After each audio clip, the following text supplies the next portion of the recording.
Hey guys, Mark from DenMarcBros, Slippery Pete behind the camera.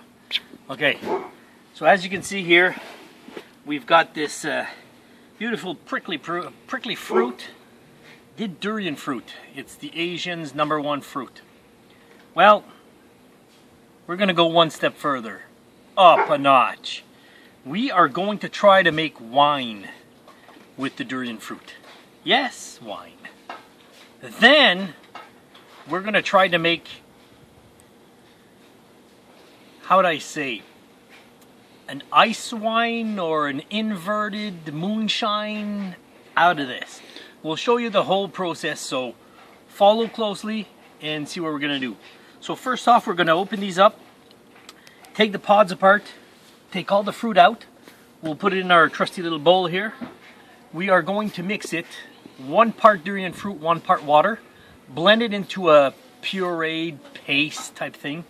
Then we're going to put it into our carboy, make a wine out of it, show you what the wine's going to be. We're going to taste it and all that stuff. Then I'll show you how to go about doing the ice wine or the inverted moonshine or iced shine, whatever you want to call it. So anyways, here we go. We're going to open this first durian fruit. And the reason why we're outside is because, as you all know, these stink. Yep. They stink like smelly feet. Some could say is rotten onions, overcooked onions. When we buy these at the store, they're frozen because they smell that much. And plus they go bad quickly. They go bad very quickly, yeah. They were frozen and we just got them today, so there's a pod here, there's a pod there, pod down here, pod here. So anyways, we're gonna get at it here and we're gonna start the first pod. And if I remember, I saw a guy showing how to open a durian fruit properly, and obviously we're not doing it right, but I don't care. And just to know, these are the most popular fruit in the Philippines. Country. Yeah. Philippines, yeah. Yeah. This is their main fruit there. You They just all gotta love be it. really careful because they're prickly and they will draw blood. Yeah. They will. I gotta get this open up a bit. So here we go. Come on. And you'll actually see on the DenMarcBros YouTube channel, they actually reviewed one of these guys. Yeah, we reviewed it, so we'll post it somewhere over my head, or to the side of my head. So here we go here. We got the first pod out. It smells. Oh no, it actually smells pretty good. Yeah. Yeah, it doesn't reek like the first one. No. But see, this is the first pod, the fruit itself. Yeah. It is very goopy, very slimy. People say it actually feels, the texture is like booger. Yeah. Sounds like somebody's playing baseball or something. Ugh. So what you have to do is just cut the skin open where the nut is, then just separate everything from the nut, and the rest is basically fruit. So this is pretty stuck to it. Okay, so we're back. We separated all the fruit from the durian. Now what we have to do is take 1 part fruit to 1 part water, blend it down, and then put it in our carboy and get the wine going. Okay, so we've got 1 portion water to 1 portion durian. I'm going to put it in our blender and make a humongous mess. Yeah, don't leave the cup. Do not put the cap on. Yeah, I'll just do a pulse to start. That's gonna be stick stuff. Go low. Right. It already made an air pocket at the bottom, so I just have to. There we go. Let some of the water through. Now it's gonna blend a little bit better. Yeah, there you go.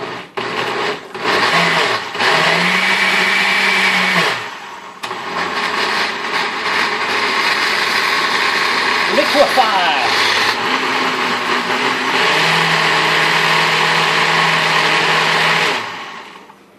You know what you should do?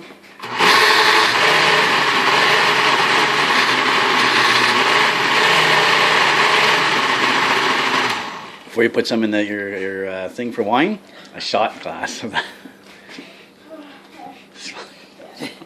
1 part water to 1 part durian is like vanilla pudding. How's it smell? Smells like durian. Oh man. It smells like hardcore durian. Oh my God, folks! Pureed. Oh, it's even stronger. Look at that. It's like rice pudding. Okay, Pete. Look, he's gonna. Let's Look go. at that. Oh shit! One's for you, one's for me. Oh my God. Okay, hold on. All right. Okay, so 3, 2, 1, go. Damn you! Damn you! It's actually not too bad. It's actually not too bad. Oh, Mr. Smith. It's actually not too bad. Not Got bad. some on my foot. Some on my foot. Yeah, I think my 1 part, I'm Yep. gonna have to end up making it a little bit less durian, so that I can actually. Well, we got this liquefied. Now we're putting it in the carboy really quickly. It's still like a thick, not a milkshake, but a Yogurt, kind of. You think? kind of, sort of, liquefied? kind of. Like organic milk, Yeah. thick stuff.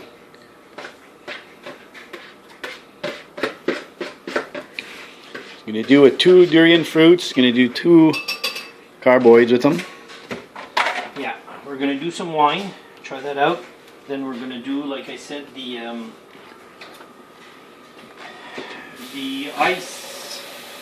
ice wine or ice shine. I think I'll call it Ice shine. Yep, ice shine. because just a little background, I guess, on the moonshine process. Basically, evaporates the alcohol from your mash or from your liquid, and is then converted back into a liquid through those copper pipes, back into a pure alcohol. What I do is I actually make the wine, freeze it, let the alcohol drip through, get rid of the ice because it's water, do that process 3-4 times, and then you're left with pure alcohol. So it's basically the reverse process. Instead of evaporating it, I freeze it. So I'll show you that later. Okay, so we're transferring water from our reservoir, I guess, of water into our carboy.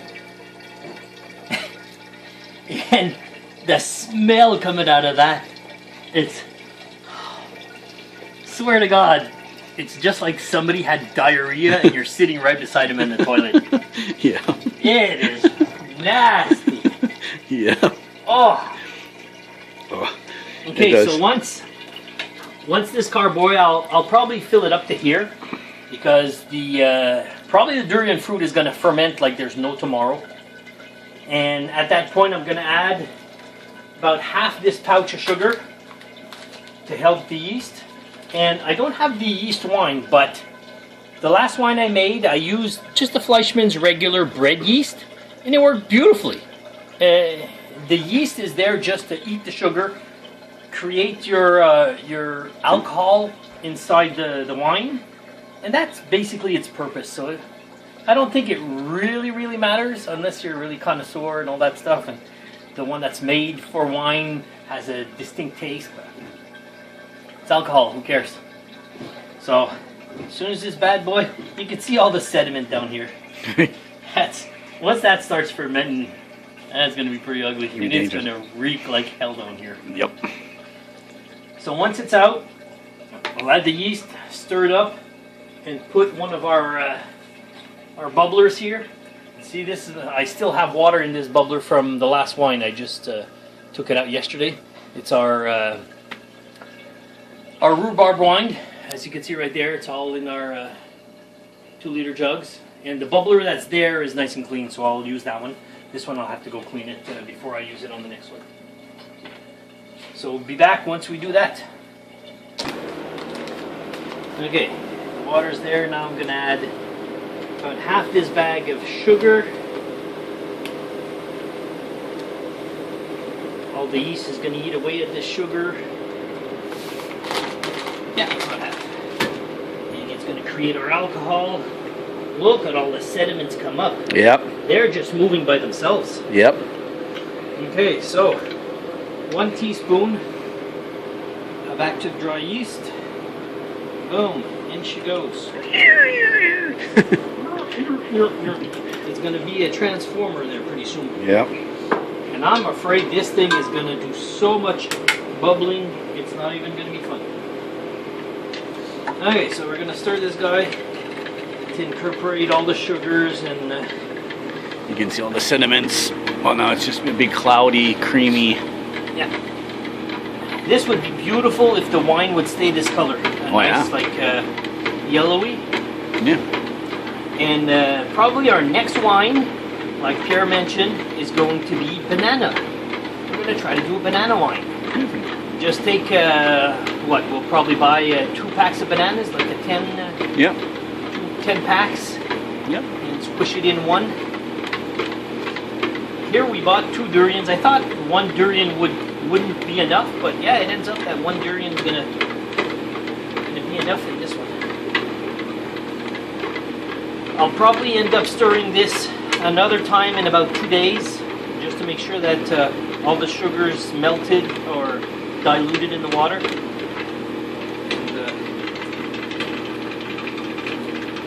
come back with that. Put that in.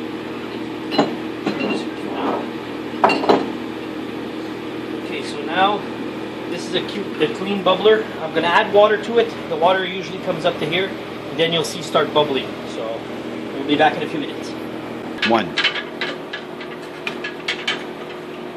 Okay, we got our second carboy mixed up here with the yeast and everything. I rinsed out the bubbler. We got 2 clean bubblers. So now this one's going to go right beside it. The other one hasn't started to bubble yet, but anyways, it's going to probably take a day or 2 before it starts. It's going to take approximately a month to complete. And once that's done, it's probably going to take another 2 to 3 weeks to have the ice shine, if you want to call it. So I'll just put this aside. And just to give you an idea with the ice wine or ice shine, this is my second batch of rhubarb wine. The first batch I took, I actually started to do the ice shine, and I went from 10 bottles down to 4, and I've gone through the freezing process once already. Don't mind the mess. So right now I've got 2.5 bottles of almost pure alcohol. This has been filtered once, and if you see up top, I'll try to get, if you see up top, this has been in the freezer for 2 days. See, what's liquid is nothing but alcohol. That will not freeze. So that's what I want the whole bottle consistency to be. So while that's going to be fermenting, I'm going to be filtering these 2 1/4. See this one here, you can see all the alcohol that's in there. Yep. So I'll probably end up filtering these into I'm assuming a full 2 liter and a half of pure alcohol. Now the only thing I have to find out is how to measure higher percentage alcohol. We've got one for the wine, but we don't have one for alcohol like that. So anyways, once I find it, I'll try to show it at the end. There you go. Wine, wine, more wine.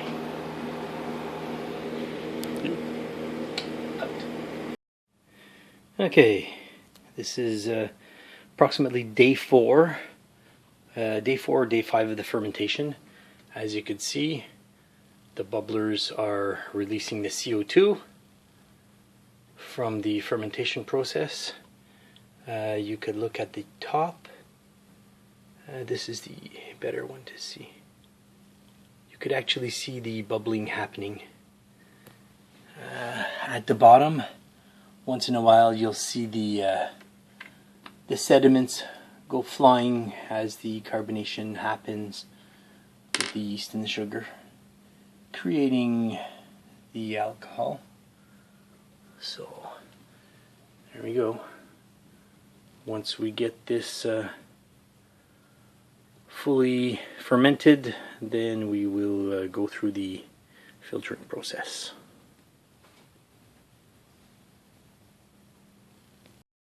Alright, we're in the last process. The stabilizer has been put in, and as you can see, it brought everything down to the bottom. All the sediments are there. So we've got the pump connected, we've got the filter going, and we now have some durian wine coming down here. I'll go through the freezing process and see if we can have some durian shine. So we'll just get this going for a little bit, then we'll come back for a taster. See you in a bit. Hey guys, we're at DenMarcBros. Mark behind the camera. He's doing his durian wine that he just made. As you can see, this is the first batch. We're going to end up testing it just to see how good it tastes. So I won't put too much, we're just up to the first line. But you can really smell, you can really smell the durian, the fart smell. So I'm going to try that up. Oh, you can really smell that pouring it out too. So there you go.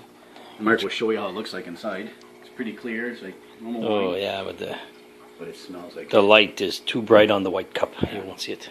But it does smell just like durian. You can smell it. It's just a faint, man, a faint onion smell, right? Fart.